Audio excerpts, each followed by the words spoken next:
simoy at sa langit mong bughaw. May dilag ang tula at awit sa paglayang minamahal. Ang kislap ng watawat mo'y tagumpay na nagniningning. Ang bituin at araw niya kailan pa may di magdidilim. Lupa ng araw ng walhating pagsinta, buhay ay langit sa piling mo. Aming ligaya na pag may mga api, ang mamatay lang dahil sa'yo.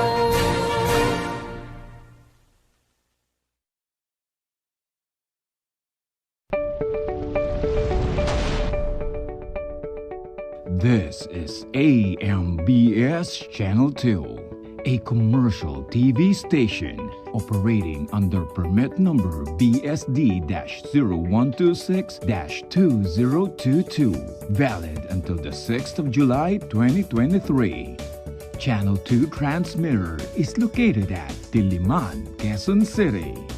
AMBS Channel 2 is operated by a professional electronics engineer, duly licensed by the Professional Regulation Commission.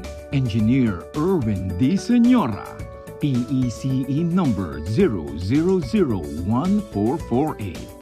And operated by the following personnel, duly licensed by the Professional Regulation Commission and National Telecommunications Commission.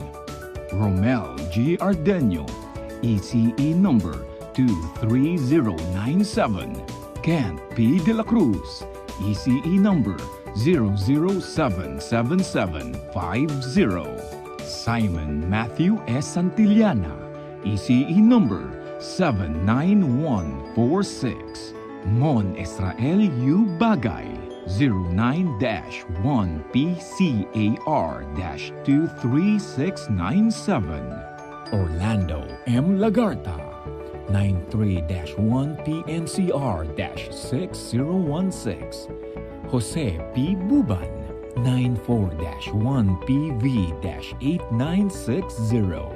Rene O. Agravante, 93-1PV-5715. This is AMBS Channel 2, now signing on. All kasama dito, all kompleto dito, para gumaan ang hirap ng buhay. All sama-sama tayo dito, all tutok na dito.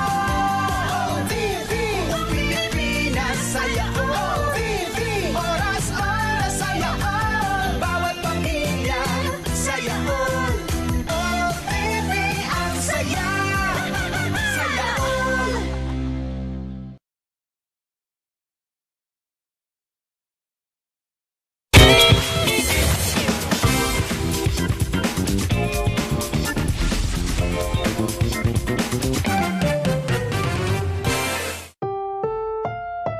Ang susunod na programa ay rated PG. Patnubay at gabay ng magulang ay kailangan sa mga batang manonood.